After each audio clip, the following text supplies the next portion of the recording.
Okay, welcome to this episode of River Reboot. Today we're going to do a Jon Boat modification that's put a foot control trolling motor on the front of this Jon Boat, so we'll be ready to try to go out and do some fishing and some other stuff other than crabbing.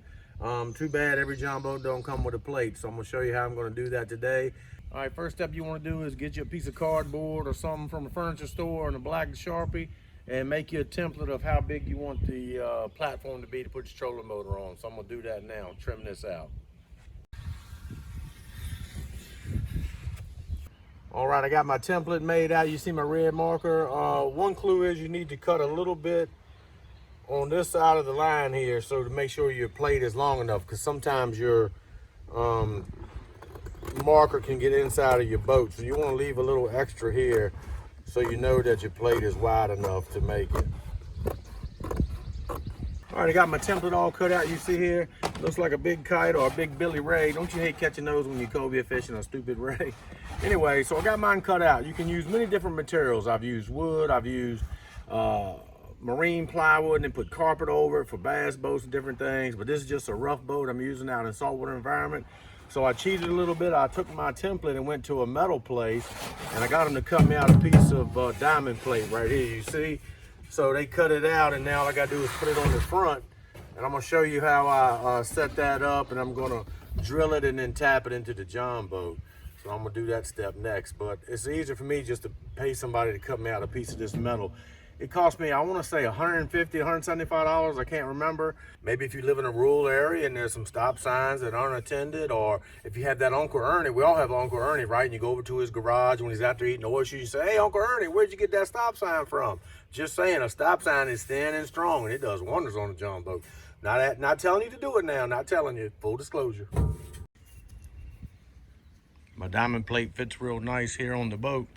Once you get it aligned where you want it, I took a marker and made some marks here, and then I went around where I want to put my drill holes. I'll show you how to do that. And the reason I marked here and on the other side is so I know where it's positioned, because it'll move around some when you're trying to drill and tap. So it fits real nice. It's gonna do a good job, good and sturdy. You can stand here if you need to.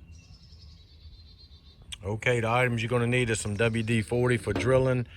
You're gonna need a drill with a slow speed on it. I went ahead and got 2 drill bits. These are size number 7 for metal.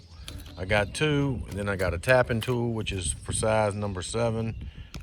And I also got this little tool here that's for countersinking the hole, so the screws will sit flush with the top. That's very important, so your fishing line doesn't get hung on it, things of that nature.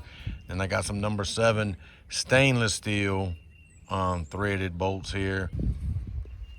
Okay, so what we're gonna do is we're gonna put these bolts in here, and they're gonna be threaded. So we're gonna thread through the diamond plate and into this top of this gunnel of this Jon Boat. I've done that before with wood and different things, and it holds very well. It's very strong, as long as you have the threads, and they'll go all the way in tight. So,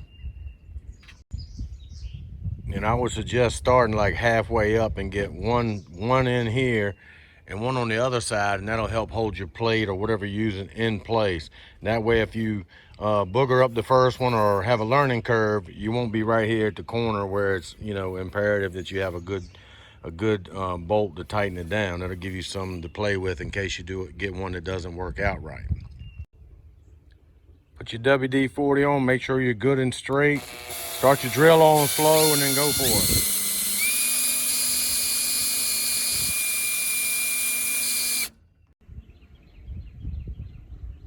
When you hit this Jon Boat material, once you're through the diamond plate, it's going to try to run on you. This is very hard, this gunnel on the top of the Jon Boat. So I've incorporated the use of a clamp to help hold it in place. And once I get 2 screws in, it'll hold the plate until I can do the rest. So you're going to need some help in holding this still, because it'll try to run on you. So beware of that. Next thing you want to do is use your counter sink bit. Remember, keep your WD-40 or 3-in-1 oil, something to lubricate it. I don't know if you can get in here or not. This is so the screw head will sit down in here nice. You don't want to go too far. Practice on a scratch piece.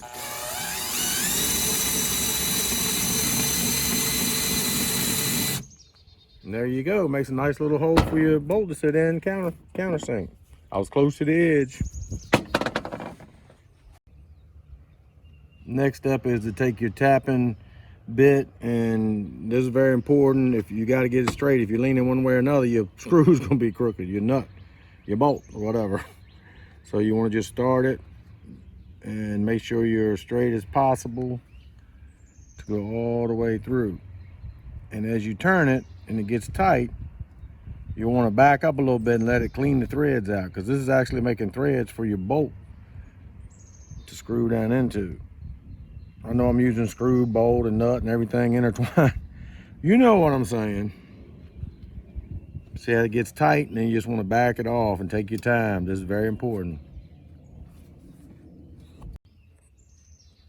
Okay, now you know when you're all the way through the gunnel and the plate, it gets real easy to spin because I'm just all the way through, so I'm not bottoming out yet, and you know it's done. So now I should be able to take it out and put in my bolt. All right, not sure if you can see those threads in there or not. I think you can right there. See the little threads? Did a good job. Now it's the moment of truth. Will the bolt fit in? Oh, it's screwing in nicely.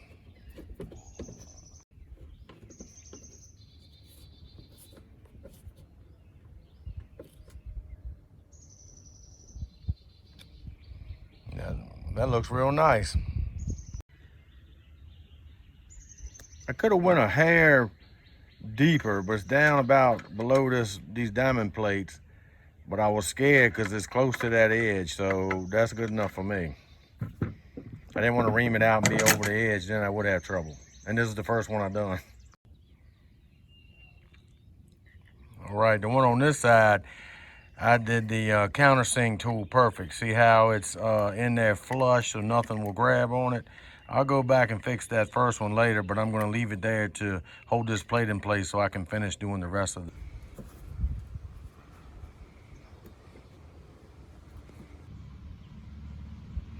Once you get all these shavings off the top and all the WD-40 or oil or whatever you got in these holes kind of dried up, you want to put some kind of thread locker or silicone or something to hold these threads in, because they will vibrate loose. Ask me how I know.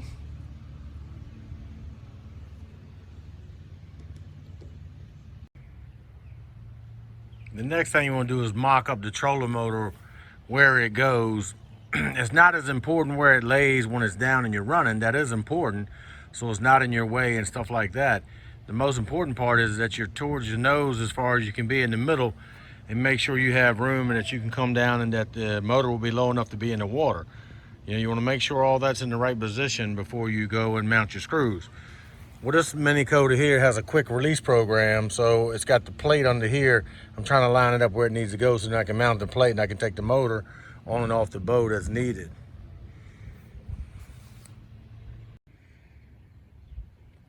Got my quick release mount here, so I got to take it off. I got an extra plate so it doesn't affect this plate, so make sure it's thick enough that coming on and off with the trolling motor is a lot of pressure on it. So I got it marked where it needs to go so the trolling motor fits nice on the deck. So I got to get these bolts out. Uh-oh, this must be something that came from Uncle Ernie's garage, this little piece here. We won't tell Uncle Ernie about that.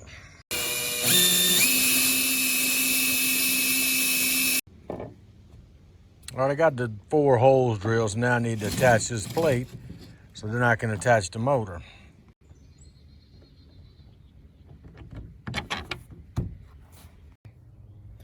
All right, we got the mount here, and it's the quick release mount, so we just got to push this rod in and lock her up. Put the pin in, and the motor's on the boat. So hopefully that'll help somebody put their plate on the front and their trolling motor, so can't wait to get it in and give her a try. It don't look too shabby. Dole had to come help me finish putting the last 2 bolts in. He wanted some free chicken.